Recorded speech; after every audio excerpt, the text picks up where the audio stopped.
Hi guys, I think we're live. I'm going to be talking to Emily today, who is a fertility expert, all about how we can boost our fertility.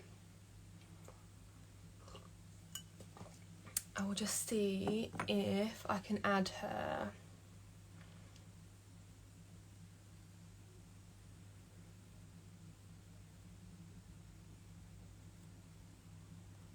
There you go. I've done it. I haven't done a live in a very long time, so who knows, but I think I've done it. There you go. Hey. Oh, can I hear you? Hang on. Oh, my sound's really low. You alright? I'm good. Nice Yeah, to meet you. It's been a while. Yeah, I haven't done a live in ages and I've not seen you in ages as well. How have you been? I've been good. I've just got back from a very cold dog walk. Yeah, me too. It's freezing up north. Yeah, I'm down south and it's very cold and also just extremely dark. Wet, dark, cold. Yeah, perfect combo. Cool. So today I wanted to bring you on because you're a fertility expert and I wanted to hear all about how we can boost our fertility. Obviously, I work with women that don't have a period, so their fertility at the moment is obviously non-existent in a way. And also like optimizing their cycles, helping with their luteal phase, things like that. But to start off with, what kind of brought you into this world then, and why did you want to focus in on fertility? Yeah, so it's been a bit of an evolution, really. I trained as a nutritionist and started practicing, and I was kind of specializing in women's health. Mm-hmm.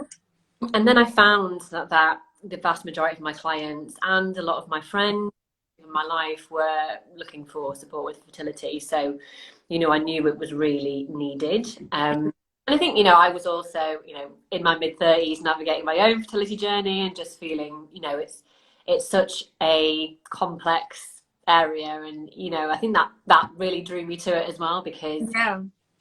Every woman, whether they want a baby or not, has to navigate this journey. And yeah, just having lots of success with clients, thought this is amazing.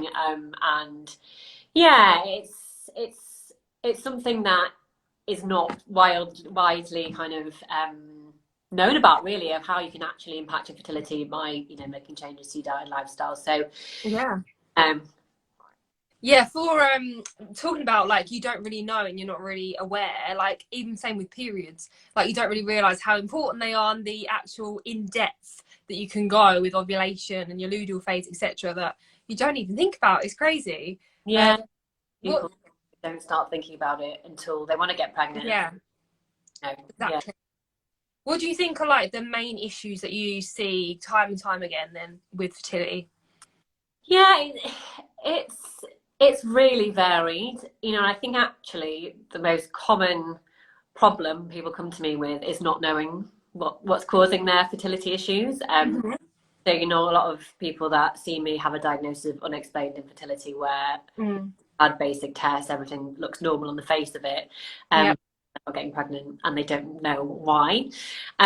So oftentimes my job is, being a detective and kind of piecing that together and doing, more in-depth investigations to find out actually what's underneath, what's causing, the hasn't necessarily been flagged up, with general fertility testing and NHS testing. So, thyroid is something that comes up a lot. Yeah. They often don't do a full thyroid panel, do they? So can't see the overview of it. Yeah, or maybe haven't even thought to test it. So yeah, that's something that comes up a lot. Ovulation, progesterone, that's, often an issue. Egg quality, lots of the women I work with are kind of 35 plus, so lots of women in that as well. Male factor, sperm is very, it's much more common than people, just it's 50-50, in terms of, which partner is has their kind of infertility issues. 50% of the time it is the male partner, and again that's really? Wow. Often it's a woman that's maybe in her 40s, she's got really low MH, but it's the sperm that's the issue. So yeah, that's something that I see quite a lot. Things like gut health and the rest of their body. you know, because people don't often think, you know, that things like your gut health has anything to do with your fertility and your hormones. Yeah. Yeah, infections in the vagina as well is something that I see coming up. Yeah. So it's totally broad.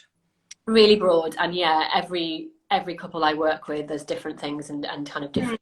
So yeah, it's So really. do you always work with couples, or is it mainly just a woman comes to you and you like to bring the man involved as well? Yeah, I always work with couples. Right. You know, sometimes I'll have a couple where sadly the male partner just is really resistant and doesn't want to get. Mm. You know, that is pretty rare.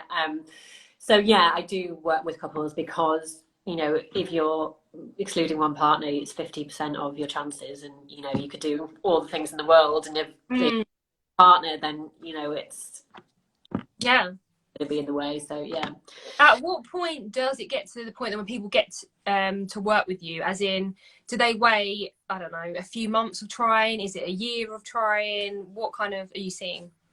Yeah, I think generally, sadly, people are coming to me when they've exhausted all of our other avenues. You know, a lot of the clients I work with, you know, they might have had multiple failed rounds of IVF, and then they start thinking, okay, maybe I can look into my diet, lifestyle, etc. Yeah. You know, which is a shame, because in, you know, in an ideal world, you know, people would start thinking about all this stuff, you know, right at the start before they start trying to conceive, you know, even if they don't know they have an issue. Um, yeah, often, sadly, it's, you know, after a year, 2 years, 3 years, 4 years, 5 years, 6 years of trying, then, you know, they come to see me. So, Yeah. What should we do then in preparation to, if we want to get pregnant? What kind of things should we do? I'm assuming it's kind of a general stuff that I talk to clients about, like with reducing caffeine and making sure you're not in like a calorie deficit, you're fueling your body, obviously working on your mental stress, sleep, gut health. Is it kind of a similar thing? yeah, so, you know, generally, if you are trying to conceive, you know, I always recommend a 3 month at least kind of preparation window, because that is the length of time it takes for an egg obviously to mature on the Yeah. sperm, 23 days. So it just gives you, um, you know, a full run of kind of working on that egg or sperm, essentially kind of getting fresh powder. Yeah. And, you know, what you're working on now will, you know, impact things in 3 months' time. So, yeah. So one of the things I think, obviously, you know, diet is a big, you know, part of what I do with clients. But I think toxins is a massive, massive area. And a huge growing area of concern. You think, you know, fertility has declined hugely, I think by 50% since the Mm. last 50 years. So, you know, and one of the things that we know has, you know, has changed in that time is environmental toxins and what we're exposed to, and you know, things that. Is this like excess estrogen in different things? Yeah, so, you know, things like BPA's in soft plastics, Yeah. phthalates that are also in a lot of fragrances, you know, these kind of forever chemicals that we know are in the food chain, in everything now. Mm-hmm. Parabens, things like that, you know, yeah, they can just, they're known kind of endocrine disrupting chemicals, but they also really impact our cells and our cell aging, essentially. You know, and I think, you know, a lot of the clients I work with, you know, they're wanting to, you know, in their 30s and 40s, you know, if we want to not have cell aging, we kind of want to reverse that. So, you know, Yep. chemicals are creating, you know, aging our cells faster, and you know, they can also impact the way our genes express. And you know, if we're making a baby, Mm. if you're exposed to those chemicals in that 3 months before you conceive, and also in pregnancy, that's actually can affect the way the baby's genes are, you know, turned on and off in Right. so That's yeah. interesting. Is that is that even like shampoo, conditioner? Because I was aware of these things like perfume, for example. I know that there's like estrogen in like receipts and silly things like that. But yeah, to what kind of extent is it quite impactful even?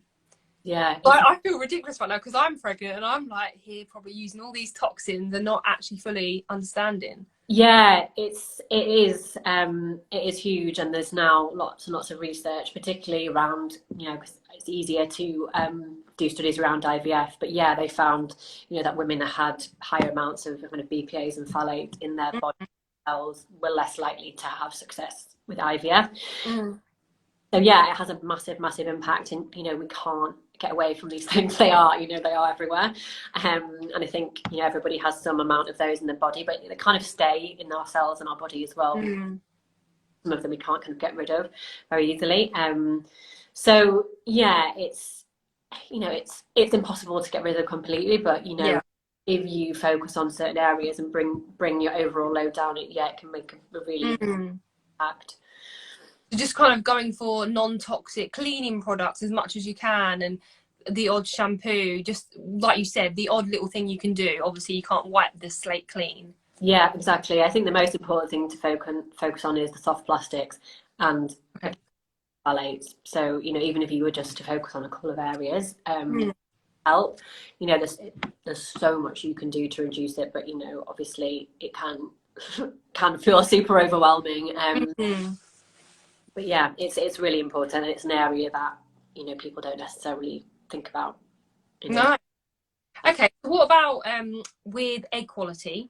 So we're born with all the eggs we ever have, and when I was going through period recovery, when I lost my period due to hypothalamic amenorrhea, I was thinking maybe I was saving them up, but you don't. They just perish, unfortunately. So Yeah. that's really sad. So how do we make sure that our quality of eggs is the best it can be, I guess? Yeah, no, I get asked that question a lot. Like, oh, I'm not ovulating. Does that mean? Yeah, so am I saving them all out? I know. It'd be good if that was the case, or if you've been on the pill. But yeah, sadly, Yeah. that's the case.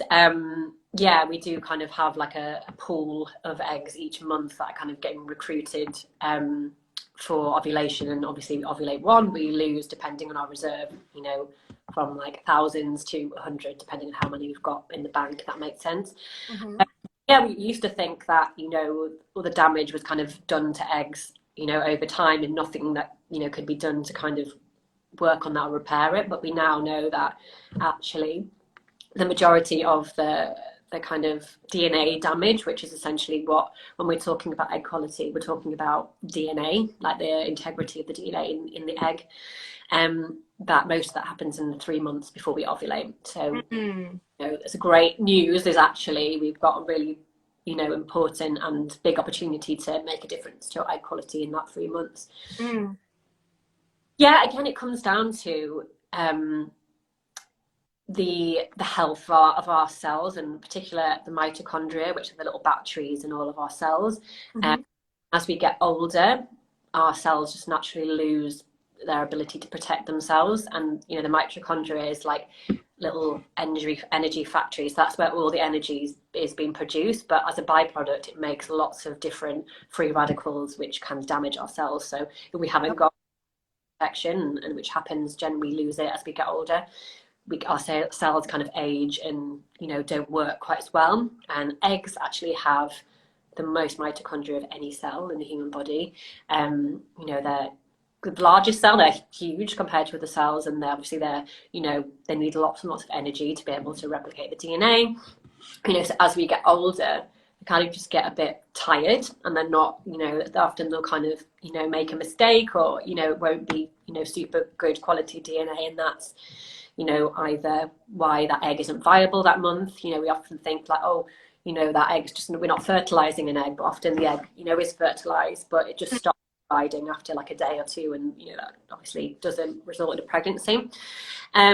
So yeah, we want to kind of like keep our cells young, so look after the mitochondria. So yeah, some ways we can do that. Obviously, all the toxin things that we talked about is a really important part of it. You know, in terms of the diet, there's lots of things you can do, but one, you know, good area to focus on is antioxidants in the diet. So Okay. is antioxidants, and necessarily know what that means, but essentially it's like anti-oxidation. So we talk about our mitochondria producing lots of those free radicals, having lots of antioxidants in the diet kind of helps to mop that up so the damage doesn't get too out of hand. Mm-hmm. What's some examples of that? Because like you just said, you hear the word and then I'm trying to think like, what are examples of that? Yeah, so it's essentially it's like in orange juice, in plant foods, in fruit and vegetables. So things like really good high sources of antioxidants are things like blueberries, dark green vegetables. They're even in like meat and fish. But plant foods are kind of the highest concentration. Fruit has a really high, so things like berries are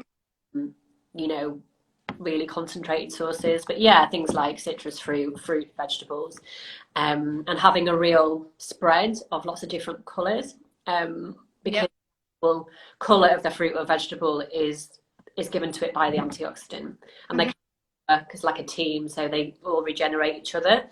So we're having lots of different colours, we're having lots of different antioxidants, and they're all kind of working together. So yeah, eat the rainbow is a real like basic thing. But it's great, it works, and yeah, it's really important for egg health and fertility. What about even like caffeine? Would you advise your clients to decrease that quite a bit within that 3-month block before trying for a baby? Yeah, I mean, ideally caffeine free, but a lot of people, it's one of the hardest things is kind of completely eradicate coffee.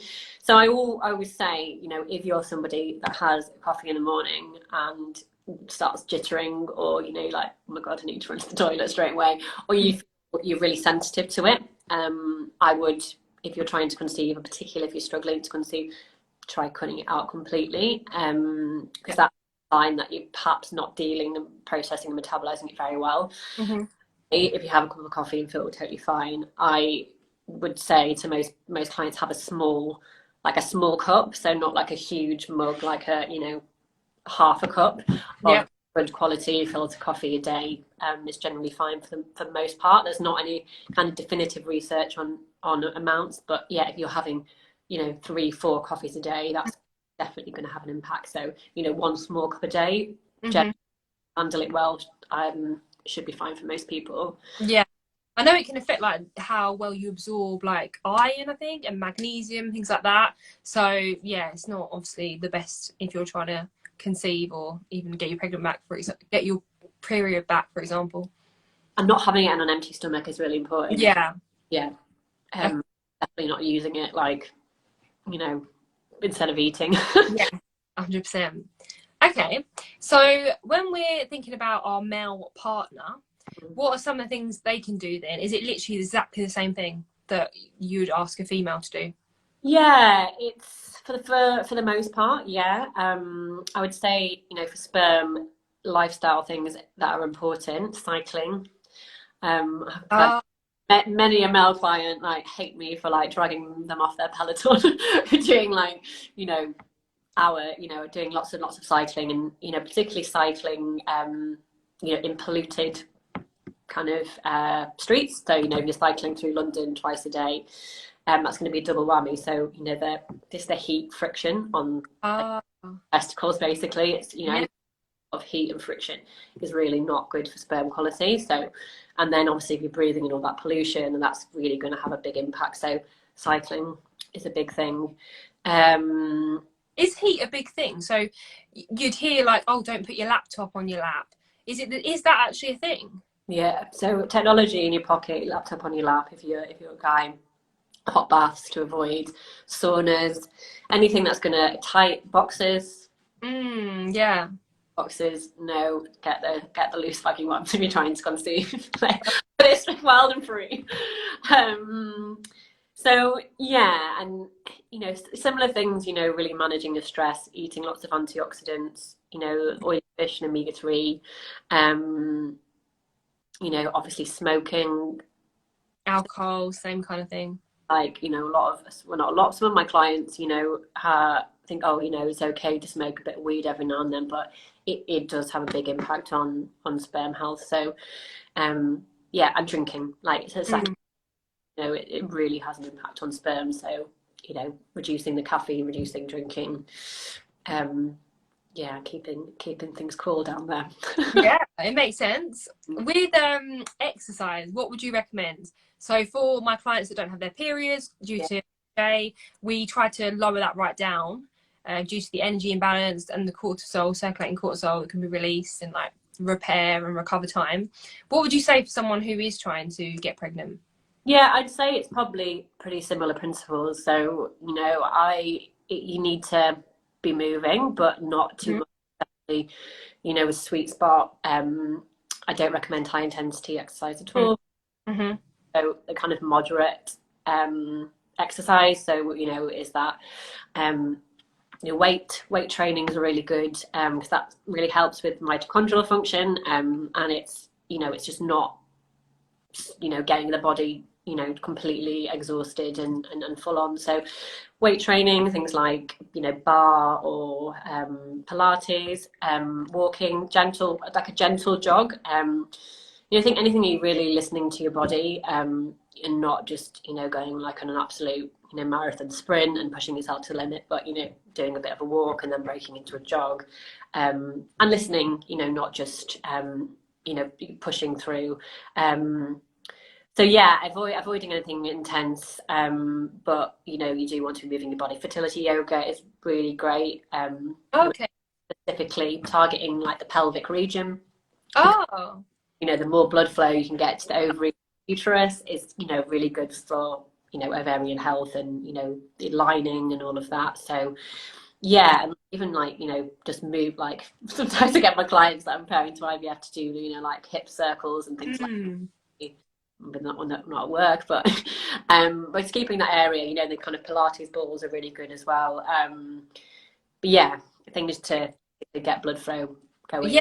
So is that with the blood flow, like can you do massages on your belly as well? Yeah, so that's really good. And I often recommend womb massage. So Mm. I think she's called Claire, a really, really great one who set up a kind of training and a network of practitioners who do womb massage.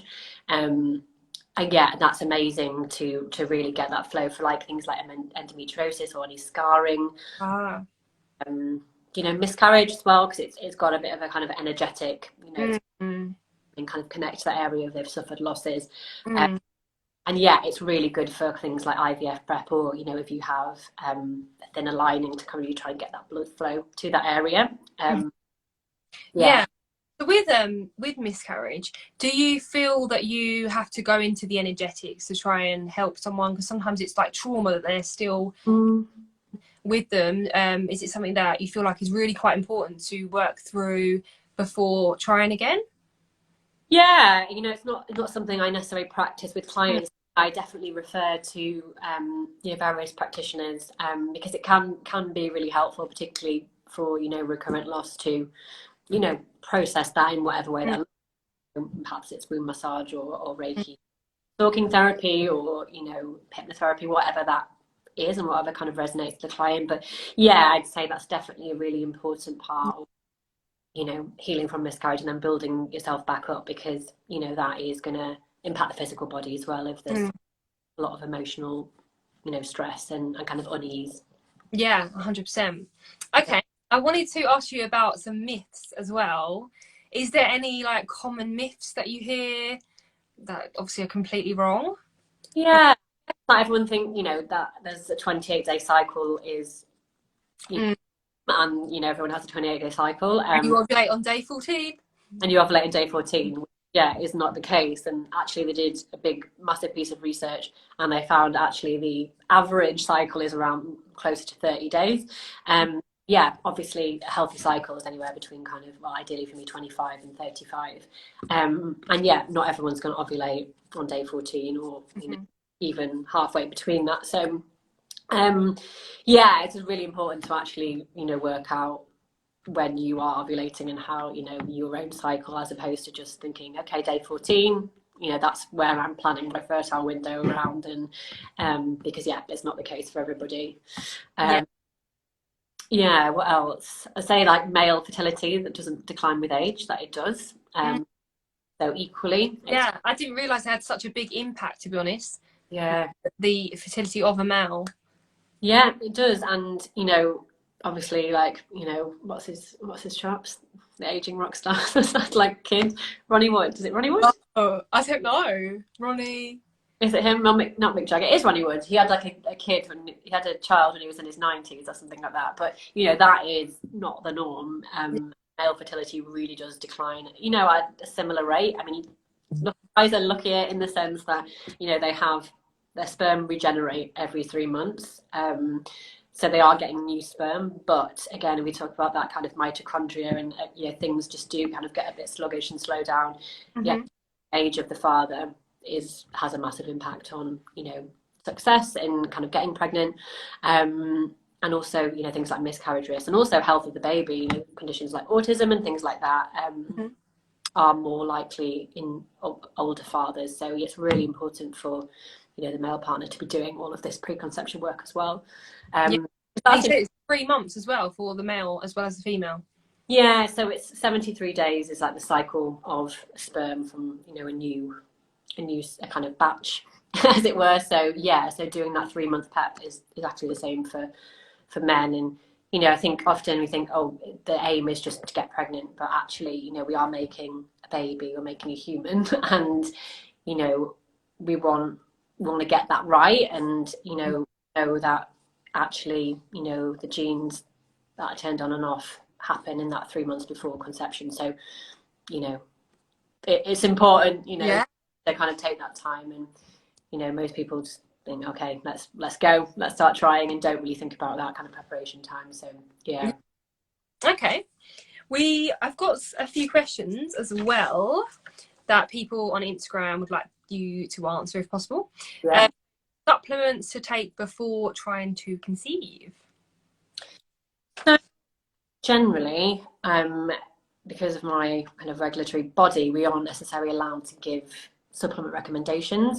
But you know, I think very generally, you know, taking a good quality prenatal 3 months before you want to start trying, not kind of when you get, is really, really important.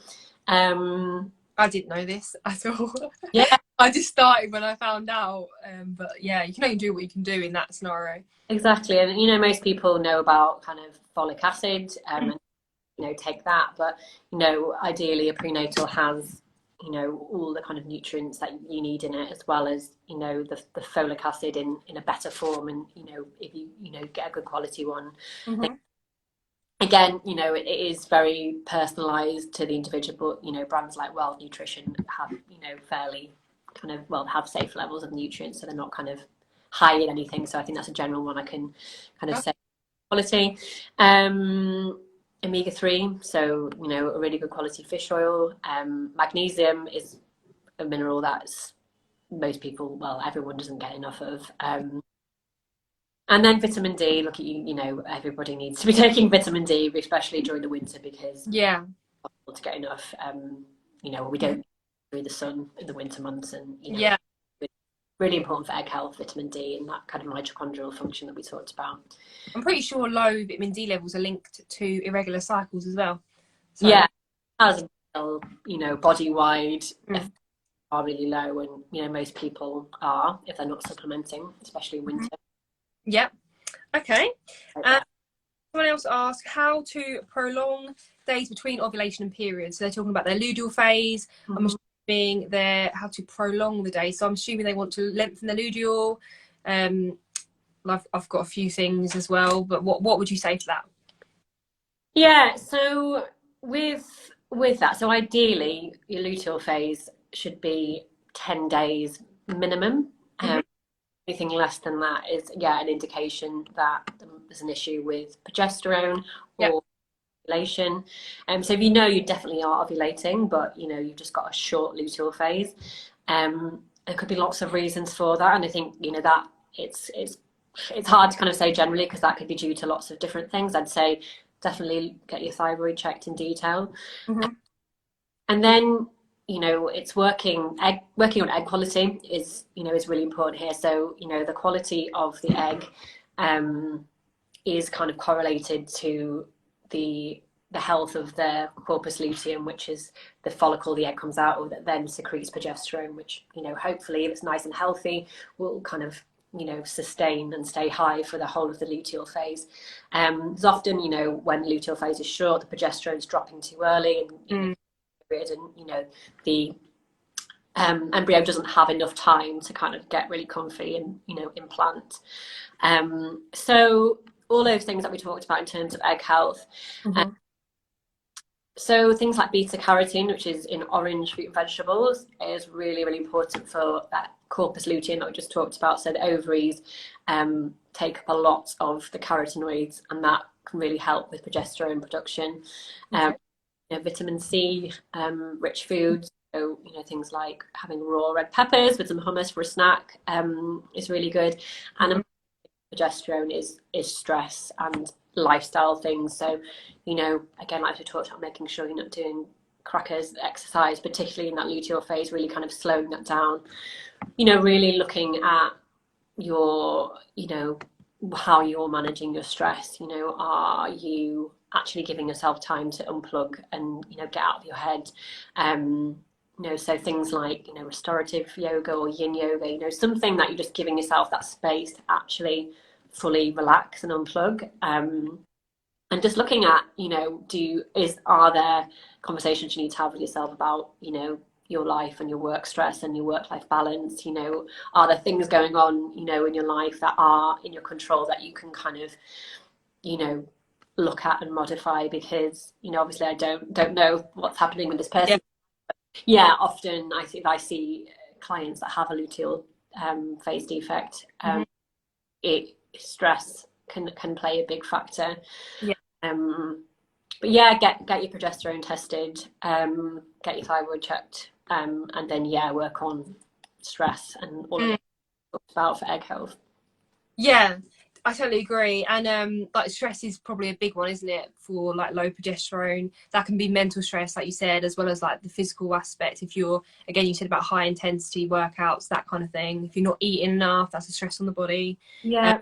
I think flax seeds can be really good as well. I think there's some studies that back up with flaxseed, and I was going to say vitamin C as well, like you said. So that's perfect.